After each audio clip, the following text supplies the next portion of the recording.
Hey friends, இந்த வீடியோவில் நம்ம எதை பற்றி பார்க்க போகிறோம்னா, இபிஎஃப்ஓனுடைய மெம்பர் பாஸ்புக் வெப்சைட்டில் பார்த்தீங்கன்னா, பிஎஃப் கால்குலேட்டர் அப்படிங்கிற ஒரு ஆப்ஷன் கொடுத்துருப்பாங்க. இபிஎஃப் கால்குலேட்டர் அப்படிங்கிற ஒரு ஆப்ஷன் ரொம்ப நாளாக இருக்குது.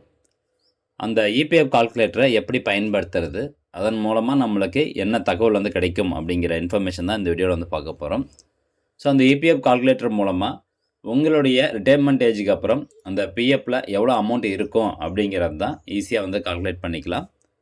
அதை பற்றி பார்க்கலாம். ஃபஸ்ட்டு உங்களுடைய மெம்பர் பாஸ்புக் வெப்சைட் பேஜ் வந்து ஓப்பன் பண்ணிக்கோங்க. உங்களுடைய யூஏஎன் நம்பர், பாஸ்வேர்டு இதெல்லாம் போட்டு ஓப்பன் பண்ணிக்கோங்க. ஓப்பன் பண்ணதுக்கப்புறமா ஹோம் பேஜில் கால்குலேட்டர் அப்படிங்கிற ஒரு ஆப்ஷன் இருக்கும். அந்த ஆப்ஷனை கிளிக் பண்ணிங்கன்னா ஃபஸ்ட் எடுத்தோன்னே இபிஎஃப் கால்குலேட்டர் அப்படிங்கிற ஆப்ஷன் இருக்கும். அந்த ஆப்ஷன் நீங்கள் சூஸ் பண்ணிக்கோங்க. ஸோ கடைசியாக நீங்கள் எந்த கம்பெனியில் ஒர்க் பண்ணிகிட்ருக்கீங்களோ அந்த கம்பெனியினுடைய மெம்பர் ஐடி ஆட்டோமேட்டிக்காகவே செலக்ட் ஆகிரும். அப்புறம் இந்த சைடு லெஃப்ட் சைடில் வந்து பார்த்திங்கன்னா அதுக்கான டீட்டெயில்ஸ் வந்து கொடுத்துருப்பாங்க.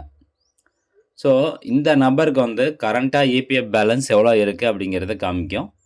அப்புறம் கரண்ட்டாக வந்து பேசிக் மந்த்லி வேஜஸ் எவ்வளோ வாங்கிட்டு இருக்கிறாரு அது காமிக்கும். ஸோ இதை வச்சு அவங்க அப்ராக்சிமேட்டாக ஒரு கால்குலேஷன் போட்டிருக்காங்க. இந்த நம்பர் 58 வயசு முடிகிறப்போ இந்த நம்பர்னுடைய பிஎஃப் அக்கௌண்ட்டில் 1,29,00,000 இருக்கும் அப்படின்னு சொல்லி அப்ராக்சிமேட்டாக கால்குலேட் பண்ணியிருக்கிறாங்க. பட் நம்ம கால்குலேஷன் பொறுத்த வரைக்கும் எதுவுமே வந்து ஸ்ட்ராங்காக சொல்லிட முடியாது. ஏன்னா இன்றைக்கி ஒரு நல்ல கம்பெனியில் வேலை பார்த்துட்ருப்பீங்க. பட் நாளைக்கு ஏதாவது ஒரு காரணத்தினால வேறு ஒரு சின்ன கம்பெனியில் வேலை பார்க்கும்போது அங்கே சேலரி கம்மியாக வரும். இல்லை இப்போ நீங்கள் கம்மியாக வாங்கிட்டு இருப்பீங்க, நாளைக்கு ஒரு நல்ல கம்பெனியில் வேலை கிடைக்கும், அங்கே உங்களுக்கு சேலரி அதிகமாக கிடைக்கும். ஸோ நீங்கள் வாங்கக்கூடிய அந்த சேலரி பொறுத்து தான் இந்த பிஎஃப் கால்குலேட்டர் வந்து ஒர்க் ஆகுது. பட் பேசிக்காக வந்து இது எப்படி ஒர்க் ஆகுது அப்படிங்கிறத நான் சொல்லிடுறேன். ஸோ ஃபஸ்ட்டு வந்து பார்த்திங்கன்னா பேசிக் மந்த்லி வேஜஸ் வந்து கொடுத்துருப்பாங்க. ஸோ ஒவ்வொரு மாதம் கரண்ட்டாக நீங்கள் எவ்வளோ வந்து பேசிக் வேஜஸ் வாங்கிட்டுருக்கீங்க, இல்லைனா ஒரு ஆவரேஜாக நீங்கள் வந்து போட்டுக்கோங்களேன். இப்போது இந்த நம்பர் வந்து ஆவரேஜாக ஒரு பேசிக் மந்த்லி வேஜஸ் 30,000 வாங்குறாரு அப்படின்னு வச்சுக்கலாம். 30,000 average percentage of increase per annum in wages, அதாவது வருஷம் உங்களுக்கு எவ்வளோ இன்க்ரிமெண்ட் வந்து கொடுப்பாங்க. இப்போ 10%னா 10%, இல்லை எனக்கு வந்து 12% கொடுக்குறாங்கன்னா 12%. அப்புறம் வாலண்டரியாக நீங்கள் பிஎஃப் ஏதாவது கான்ட்ரிபியூஷன் பண்ண போகிறீங்களா? இப்போ இது வரைக்கும் பண்ணலை. பட் பிஎஃப்பில் எனக்கு வட்டி விகிதம் 8.1%, 8.25% இருக்கிறதுனால நான் வந்து வாலண்டரியாக பிஎஃப்பில் இன்னும் கொஞ்சம் கான்ட்ரிபியூஷன் பண்ணணும்னு நினைக்கிறீங்கன்னா நீங்கள் வந்து தாராளமாக கான்ட்ரிபியூஷன் பண்ணிக்கலாம். ஸோ அந்த வகையில் வாலண்டரி பிஎஃப் கான்ட்ரிபியூஷன் நான் ஒரு 5,000 சேர்த்து பண்ணுறேங்க அப்படின்னு வச்சுக்கலாம். கரண்ட் ஏஜ், இல்லை நீங்கள் வாலண்டரியாக நான் பிஎஃப் கான்ட்ரிபியூஷன் பண்ணல அப்படின்னா 0னே விட்டுருங்க. கரண்ட் ஏஜ் வந்து உங்களுக்கு எவ்வளோ அப்படிங்கிறது இதில் காமிக்கும். அதுக்கப்புறம் ரிட்டைர்மெண்ட் ஏஜ் எவ்வளோ அப்படிங்கிறத காமிக்கும். அடுத்ததாக ரேட் ஆஃப் இன்ட்ரெஸ்ட் பொறுத்த வரைக்கும் தற்போதைய வட்டி விகிதம் 8.25% வந்து சொல்லியிருக்காங்க.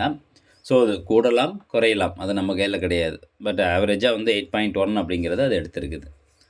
அடுத்து எம்ப்ளாயி கான்ட்ரிபியூஷன் 12% தான், எம்ப்ளாயர் கான்ட்ரிபியூஷன் 3.67% தான். இதில் வந்து பென்ஷன் கால்குலேஷன் வராது. ஒன்லி இபிஎஃப் ஷேர் அமௌண்ட் மட்டும்தான் இதில் உங்களுக்கு காமிக்கும். ஃபார்ம் 19 யூஸ் பண்ணி நம்ம வித்ட்ராவல் பண்ணுறோம் பார்த்தீங்களா, அந்த அமௌண்ட் தான் இதில் காமிக்கும்.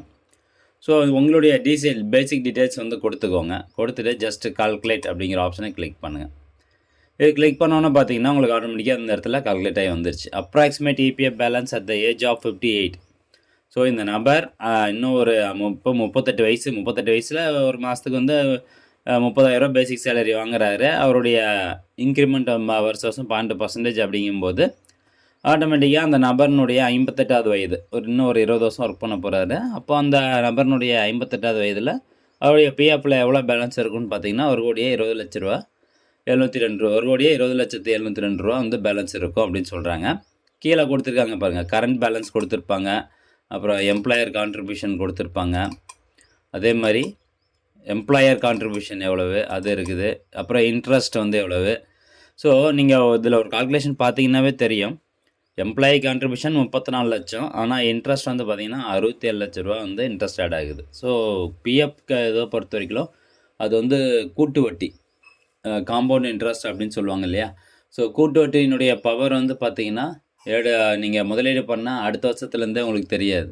நீங்கள் முதலீடு பண்ணி ஒரு 5 வருஷம் 6 வருஷம் கழிச்சதுக்கப்புறம் தான் அந்த கூட்டு வட்டியினுடைய பவர் நம்மளுக்கு தெரியும். அதுக்கப்புறம் தான் பார்த்திங்கன்னா அது அப்படியே இந்த வட்டி தொகையானது டக்குன்னு உயர்ந்துகிட்டே போகும். ஸோ அந்த வகையில் பிஎஃப் வந்து காம்பவுண்ட் இன்ட்ரெஸ்ட் அப்படிங்கிறதுனால நம்மளுக்கு வந்து நல்ல ஒரு இன்ட்ரெஸ்ட் கிடைக்கும், நல்ல ஒரு வட்டி இன்ட்ரெஸ்ட் ரேட் வந்து கிடைக்கும். தற்போது வரைக்கும் பார்த்திங்கன்னா பிஎஃப் அமௌண்ட் எடுக்கிறதுக்கு இது கிடையாது, டேக்ஸ் கிடையாது. அதாவது 5 வருஷத்துக்கு மேலே கிராஸ் ஆயிருச்சு அப்படின்னா டேக்ஸ் கிடையாது. அப்படிங்கும்போது இது ஒரு நல்ல ஒரு இதுதான். பட் இதே மாதிரி அவங்க சென்ட்ரல் கவர்மெண்ட் வந்து மெயின்டைன் பண்ணணும். லேபர் அண்ட் எம்ப்ளாய்மெண்ட் மெயின்டைன் பண்ணணும். அதே மாதிரி இப்போது திடீர்னு வந்து ரூல்ஸ் வந்து மாற்றலாம், அதுக்கு கூட வாய்ப்பு இருக்குது. ஸோ அதனால தான் நிறைய பேர் பார்த்திங்கன்னா பிஎஃப்பில் கொஞ்சம் பயந்துட்டு அந்த பணத்தை வந்து எடுத்துடுறாங்க. ஸோ அந்தளவுக்குலாம் யாரும் பயப்பட தேவையில்லைங்க. பிஎஃப்பில் ஒரு நல்ல வட்டி தொகை கிடைக்கிது. உங்களுக்கு எமர்ஜென்சியாக அந்த காசு தேவையில்லை அப்படின்னா நீங்கள் பிஎஃப் அக்கௌண்ட்லேயே பணத்தை விட்டுறலாம். நல்ல ஒரு வட்டி கிடச்சிட்ருக்கும். ஸோ ஃப்ரெண்ட்ஸ், இது வந்து ஒரு அப்ராக்சிமேட் கால்குலேஷன். இந்த இன்ஃபர்மேஷன் நீங்கள் தெரிஞ்சுக்கணும் அப்படிங்கிறதுக்காக இந்த வீடியோ மேக் பண்ணியிருக்கேன். மீண்டும் அடுத்த ஒரு நல்ல பதிவில் சந்திக்கலாம். நன்றி, வணக்கம்.